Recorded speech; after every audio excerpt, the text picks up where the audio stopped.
नमस्कार, मैं हूं आपके साथ इश्तियाक अहमद और आप देख रहे हैं आर्य न्यूज। स्वागत है आपका उत्तराखंड के खास बुलेटिन में। उत्तराखंड के उत्तरकाशी जिले में रविवार रात को बादल फटने की घटना के बाद 3 गांव में बर्बादी का मंजर पसर गया है। रविवार रात को आई इस आपदा में 3 लोगों की मौत हो गई है और सोमवार सुबह ग्राउंड जीरो का नज़ारा बेहद खौफनाक दिखा है। उत्तरकाशी जिला मुख्यालय के करीब 3 गांव में कुदरत का कहर टूटा है। रविवार की रात अतिवृष्टि से इस गांव में पहाड़ों, गदेड़ों और जल स्रोतों से आए बड़ी मात्रा में मलबे से कई घरों को खासा नुकसान पहुंचा, जिसमें 3 लोगों की मौत हो चुकी है और मांडो गांव के लगभग 9 घर मलबे की चपेट में आए हैं, जिनमें कई लोगों और वाहनों के दबे होने की भी आशंका जताई जा रही है। फिलहाल मौके पर एनडीआरएफ, एसडीआरएफ और एसटीएफ और पुलिस पहुंच चुकी है और राहत बचाव का कार्य शुरू कर दिया गया है। इसके अलावा नीराकोट और पनवाड़ी में भी मलबा आने से खासा नुकसान पहुंचा है। देवानंद भट्ट ने बताया कि रात लगभग 8:30 बजे के करीब पानी के तेज प्रवाह के साथ मलबा होने उनके घरों तक पहुंचा। किसी को संभलने का मौका तक नहीं मिला, क्योंकि मौसम खराब होने की वजह से ज़्यादातर लोग घरों में ही थे। उनकी पत्नी, भाभी और 3 साल की भतीजी उनके घर के मलबे में दब गए। इसके अलावा मांडो के 8 अन्य घरों में खासा नुकसान होने की बात कही जा रही है। फिलहाल किस घर में कितने लोग दबे हैं या फिर संपत्ति को कितना नुकसान हुआ है, इसका ब्यौरा अभी नहीं मिल पाया है और मलबा सड़क की ओर भी आया, जहां कई वाहनों के भी इसमें दबे होने की आशंका जताई गई है। और वहीं मौके पर पहुंचे भटवारी के एसडीएम देवेंद्र नेगी ने बताया कि भारी बारिश से गदेड़े में पानी आने से गांव की ओर मलबा आया है। 3 लोग लापता बताए गए। सीएम पुष्कर सिंह धामी ने से घटना को दुख बताते हुए कहा, ईश्वर से सभी के कुशल होने की कामना करता हूं।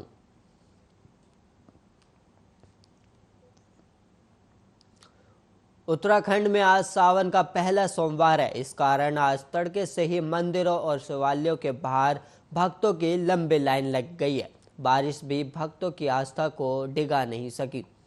सावन भगवान शिव का सबसे प्रिय महीना होता है। इस बार 19 जुलाई को सावन का पहला सोमवार होने से मंदिरों में जलाभिषेक और पूजा अर्चना के लिए भक्तों की लंबी लाइन लग गई है। और वहीं कोरोना संक्रमण को देखते हुए शारीरिक दूरी के नियमों का पालन करने के लिए कहा गया है। देहरादून, हरिद्वार, ऋषिकेश और हल्द्वानी के साथ ही राज्यों के सभी शिवालयों में पूजा अर्चना का दौर जारी है। और वहीं टिहरी जिले के देवलसारी, महादेव, कोटेश्वर, ओनेश्वर, सतेश्वर, बूढ़ा केदार, कुंजेश्वर महादेव मंदिर में भी भक्त पूजा के लिए पहुंचे हैं। और वहीं पंडित कामेश्वर प्रसाद उनियाल का कहना है कि भगवान शिव का जलधारा, बिलपत्र और दूध दही से अभिषेक करना चाहिए। सावन महीने में की गई शिव उपासना बहुत ही फलदायी होती है और इसका फल बहुत जल्दी मिलता है। और वहीं देवलसारी मंदिर के पुजारी गगन भट्ट ने जलाभिषेक करने आए श्रद्धालुओं से मास्क पहनकर आने की अपील की है। हालांकि मैदानी क्षेत्रों में सावन का पहला सोमवार 25 जुलाई को है।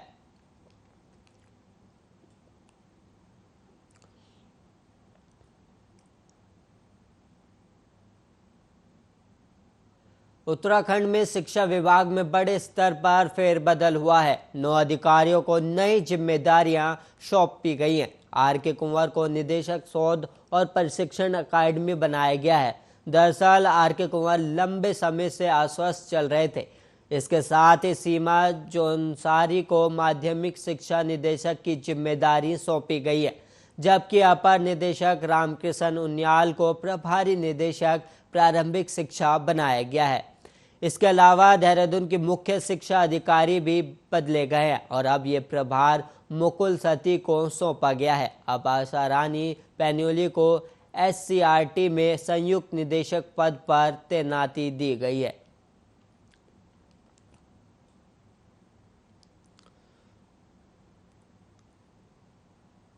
उत्तराखंड की जनता को फ्री बिजली देने का प्रस्ताव तैयार हो गया है। फ्री बिजली के प्रस्ताव को ऊर्जा मंत्री हरक सिंह रावत के सामने रखा गया है।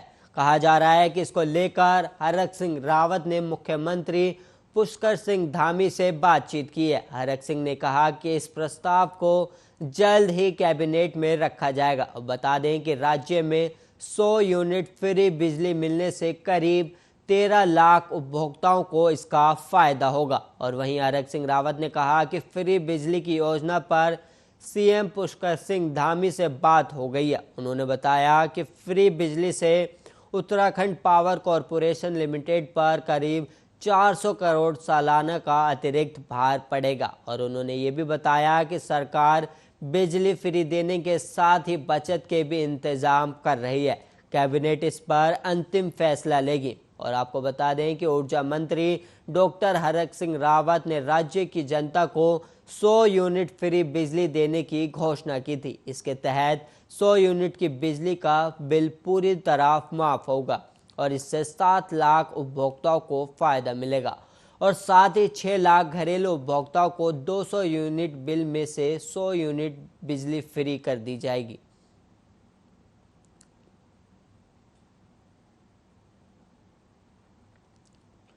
और वहीं उत्तराखंड में सीएम की कुर्सी संभालने के बाद से ही एक्टिव मोड पर नजर आ रहे हैं पुष्कर सिंह धामी ने राज्य के इंटर्न डॉक्टरों को बड़ा तोहफा दिया है।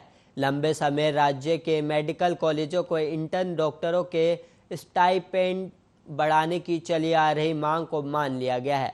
खुद सीएम पुष्कर सिंह धामी ने इस बात की जानकारी दी है। आपको बता दें कि उत्तराखंड के मेडिकल इंटर्नों का स्टाइपेंड पूरे देश में सबसे कम था। सीएम पुष्कर सिंह धामी ने ट्वीट कर लिखा कि राज्य के मेडिकल कॉलेजों के एमबीबीएस इंटर्न डॉक्टरों के स्टाइपेंड को 7,500 महीने से बढ़ाकर 17,000 महीने किए जाने की स्वीकृति प्रदान की गई है। और कोरोना के प्रभाव को कम करने और पीड़ितों को त्वरित उपचार उपलब्ध कराने में हमारे चिकित्सकों और पैरामेडिकल स्टाफ का सराहनीय योगदान रहा है।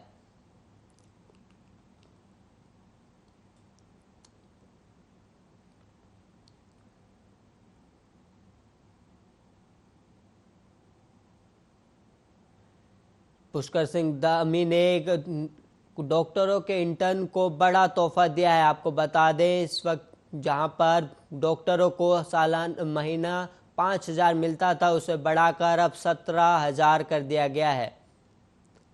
जहां एमबीबीएस इंटर्नों का स्टाइपेंड 7,500 से बढ़ाकर 17,000 किया गया। और इस बात की जानकारी पुष्कर सिंह धामी ने खुद दी है। राज्य के इंटर्न डॉक्टरों को पुष्कर सिंह धामी ने बड़ा तोहफा दिया है। और वहीं उत्तराखंड सरकार का ये बड़ा फैसला भी माना जा रहा है, जिसके बाद कोरोना से प्रभावित मरीजों को जल्दी उपचार मिल सकेगा।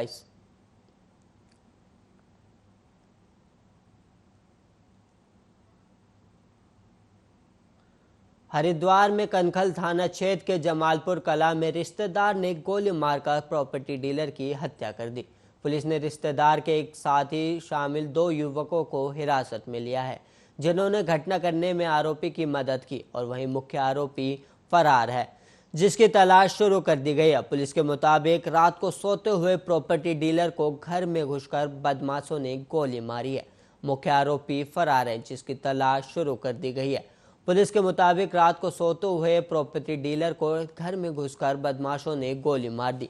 और मृतक की शिनाख्त रविंदर पुत्र ब्रजवीर निवासी जमालपुर कला के रूप में हुई है, जबकि हत्या करने वाले आरोपी का नाम पेनल्टी और कुमार बताया जा रहा है। पास के ही सीसीटीवी फुटेज में आरोपी की तमंचा लेकर जाते हुए फुटेज भी सामने आई है। और सूचना मिलते ही एसपी सिटी कमलेश उपाध्याय और सीओ सिटी अभय प्रताप सिंह मौके पर पहुंचे और परिजनों से घटना के संबंध में जानकारी जुटाई।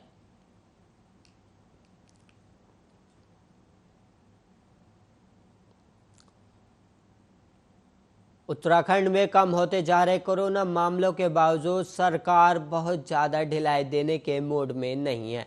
सरकार ने 27 जुलाई तक कोरोना कर्फ्यू बढ़ाया है। इसके लिए आपदा प्रबंधन विभाग आज सोमवार को एसओपी जारी कर देगी, नए एसओपी के मुताबिक मैदानी क्षेत्रों से पर्वतीय जनपदों में जाने के लिए कोविड-19 की अनिवार्यता समाप्त कर दी गई है और अब सुबह 8 बजे से रात 9 बजे तक बाजार खुलेंगे और वहीं 50% क्षमता के साथ सिनेमा हॉल और वाटर पार्क खोलने की अनुमति भी दे दी गई है। और वहीं हवाई मार्ग से आने वाली जिन यात्रियों को वैक्सीन की दोनों डोज लग चुकी है उन्हें भी आने की अनुमति दी गई है, लेकिन वहीं बाहरी राज्यों से आने वाले लोगों के लिए आरटी-पीसीआर जांच की अनिवार्यता यथावत रहेगी और विवाह समारोह और शव यात्रा में 50 लोगों को ही शामिल होने की अनुमति रहेगी, जबकि सभी शिक्षण प्रशिक्षण संस्थान फिलहाल बंद ही रहेंगे। ऑनलाइन कक्षाओं और डिस्टेंस लर्निंग की अनुमति होगी।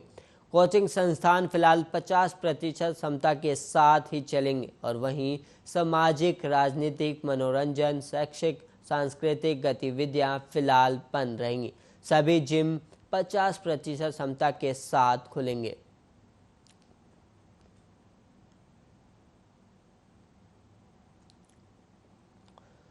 नशे में धुत एक रोडवेज चालक ने कई जिंदगियों को खतरे में डाल दिया। बताया गया हल्द्वानी से चला बस चालक करीब 150 किलोमीटर दूर भिंगराड़ा तक अकेले ही शराब की 3 बोतलें घटक चुका था। लगातार बस अनियंत्रित होती देख यात्रियों में चीख पुकार मच गई। इस बस ने एक कार को भी टक्कर मारी। आखिरी स्टेशन पहुंचने से पहले ही यात्री बस से उतरकर दूसरे वाहनों से अपने स्थान पर पहुंचे। विवश होना पड़ा और वहीं आरोपी को गिरफ्तार भी कर लिया गया। बताया गया कि शनिवार को हल्द्वानी डिपो रीठा साहिब के लिए रवाना हुई हल्द्वानी से टनकपुर तक ये बस यात्रियों से पैक थी। इस बीच चालक सुंदर सिंह एक बोतल शराब घटक चुका था। टनकपुर से चंपावत को निकलने के दौरान इस बस में करीब 15 यात्री ही सवार थे। यात्रियों के मुताबिक इस बीच आरोपी चालक ने सूखी ढांक चलती समेत कई स्थानों पर और शराब पी। चंपावत पहुंचने तक चालक नशे में मदहोश हो गया था और लोहा घाट से बस में करीब 7-8 यात्री ही सवार थे। बिरगुल पहुंचने तक चालक लगभग होश खो बैठा था। इससे यात्रियों में चीख पुकार मचने लगी। भयभीत सभी यात्री बिरगुल में ही उतर गए। इसके बाद चालक खाली बस लेकर रीठा साहिब के लिए रवाना हो गया और वहीं भिंगराड़ा से आगे इस बस ने एक कार को भी टक्कर मारी। इससे पहले यात्री बस चालक के नशे में धुत होने की सूचना पाटी थाना पुलिस को दे चुके थे और पाटी थाने के प्रभारी एसओ विजय कुमार के नेतृत्व में पुलिस टीम ने करीब 50 किलोमीटर दूर जाकर रीठा पहुंचने से पहले ही बस को कब्जे में लेते हुए चालक को गिरफ्तार कर लिया था। और वहीं प्रभारी एसओ ने बताया कि बस को सीज कर दिया गया है, साथ ही चालक का चालान काट दिया गया। साथ ही तहरीर मिलने पर आरोपी चालक के खिलाफ आईपीसी की धारा में मुकदमा दर्ज किया गया।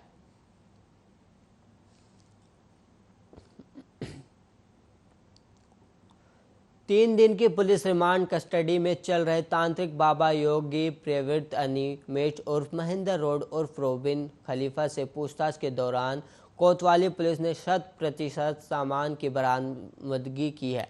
आरोपी योगी प्रवृत्त अनिमेश निवासी आजाद नगर थाना मॉडल टाउन पानीपत हरियाणा का रहने वाला है। पूछताछ के दौरान कोतवाली पुलिस तांत्रिक बाबा को उसके कई ठिकानों पर लेकर गई। सूत्रों की माने तो तांत्रिक बाबा ने पुलिस के कई सवालों के जवाब भी दिए हैं। इस क्रम में रविवार को पुलिस ने पूरा सामान बरामद कर मामले का खुलासा कर दिया। गौरतलब है कि तांत्रिक बाबा ने ऋषिकेश के सराफा व्यापारी की पत्नी को सम्मोहित कर उनसे लाखों रुपए के आभूषण ठगे थे। यही नहीं, तांत्रिक बाबा के संपर्क में मुख्यमंत्री से लेकर विधानसभा अध्यक्ष समेत कई हस्तियों से हैं, जो चर्चा का विषय बना हुआ है। सम्मोहन कर ठगी करने वाले बाबा की निशानदेही पर ठगा हुआ सामान बड़ी रुद्राक्ष की माला, मेशिव की मूर्ति, एक ब्रेसलेट और एक रुद्राक्ष ब्रेसलेट में ओम लॉकेट बरामद किया गया है, जो कि सोने के हैं, जिसकी अनुमानित कीमत 42 लाख रुपए बताई गई है।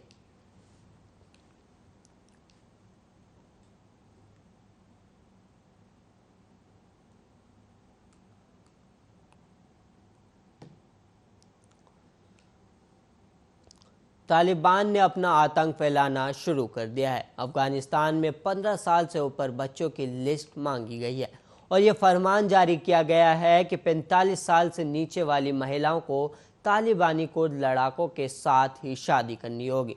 कुल मिलाकर देखें तो तालिबानी कानून लगना अब अफगानिस्तान में शुरू हो चुके हैं और तालिबान के अफगानिस्तान में कब्जा करने के बाद अब सारे देश इस सोच में पड़ चुके हैं कि तालिबान का ये चेहरा उनके लिए फायदे वाला है या फिर घाटे का सौदा हो सकता है। इस रिपोर्ट में आइए हम आपको समझाते हैं।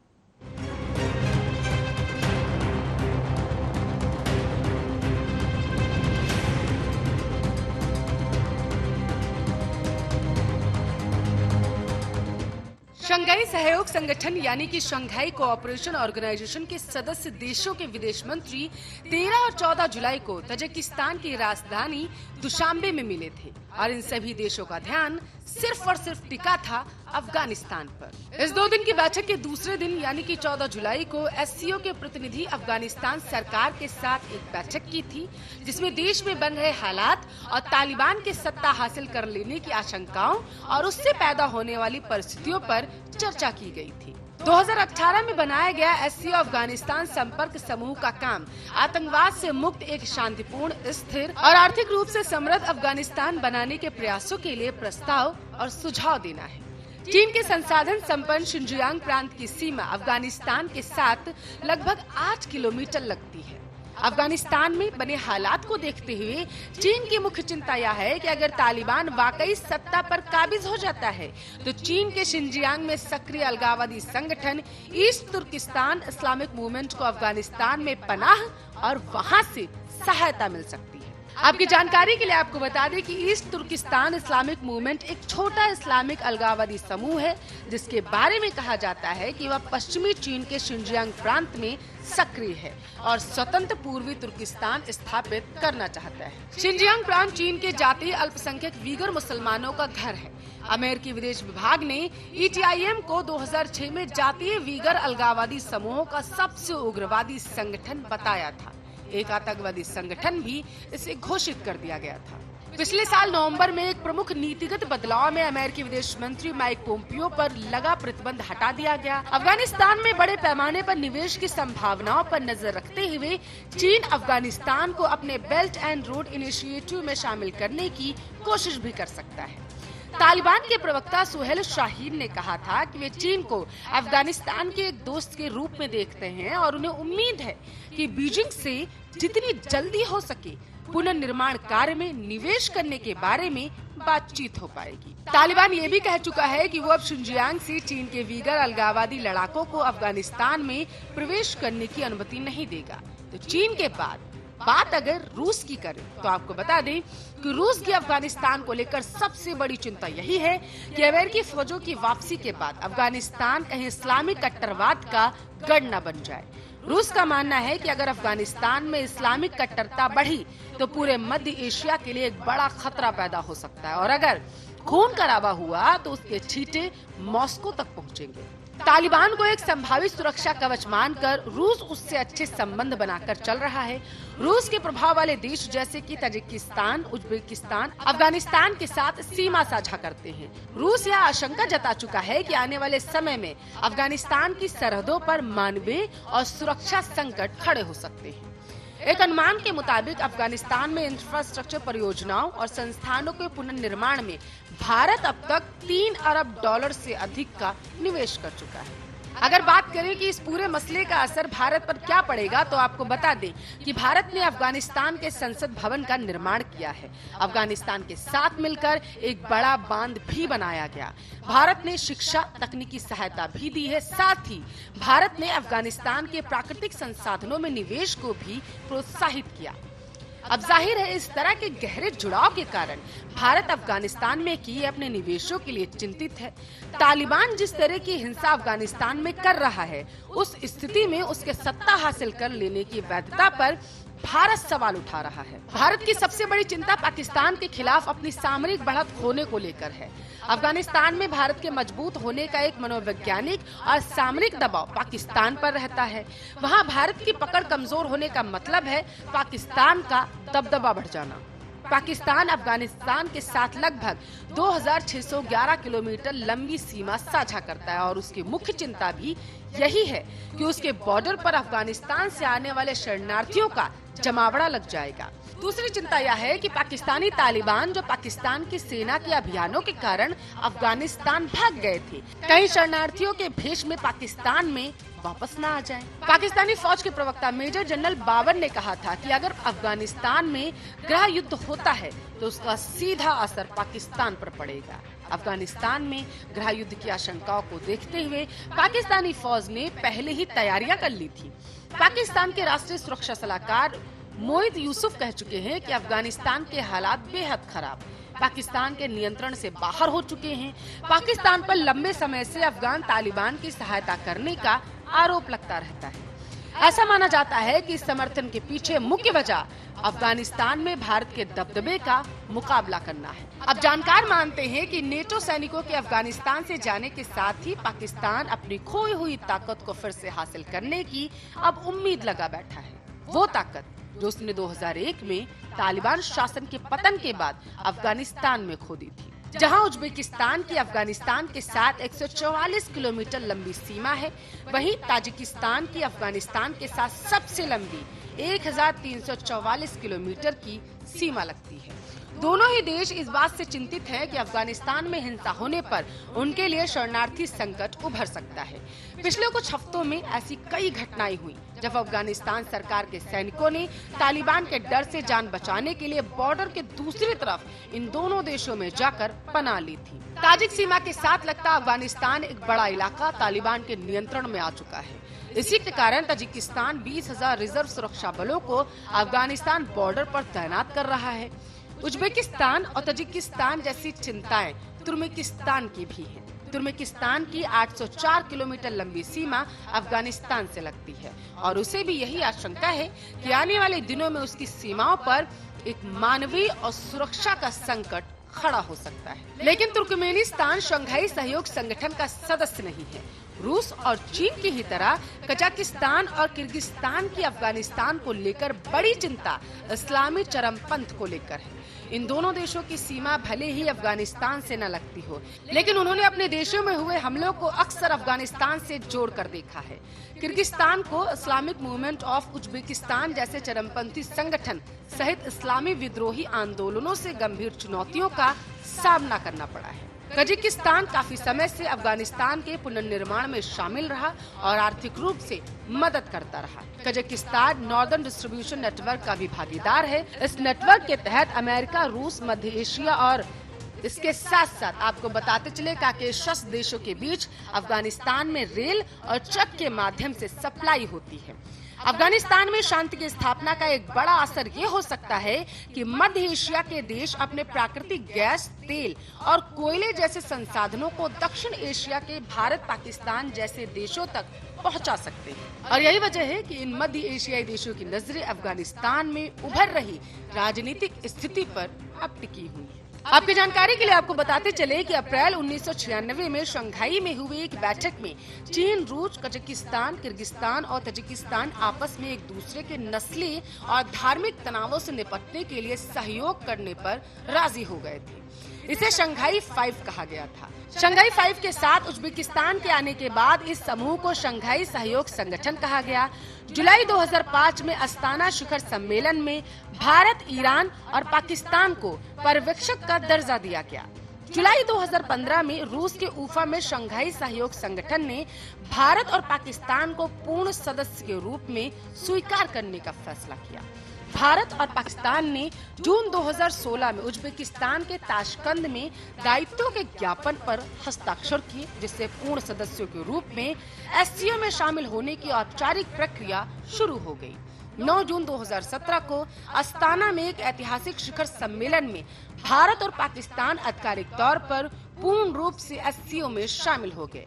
Mongolia, Belarus, Afghanistan, Iran Shanghai सहयोग संगठन में पर्यवेक्षक हैं, जबकि आर्मेनिया, अजरबैजान, तुर्की, कंबोडिया, नेपाल, श्रीलंका को संवाद भागीदार का दर्जा मिला था।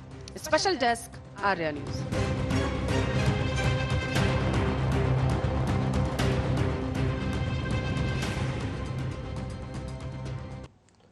इस बुलेटिन में इतना ही। ऐसे ही देश और दुनिया की तमाम खबरों के लिए आप देखते रहिए आर्या न्यूज।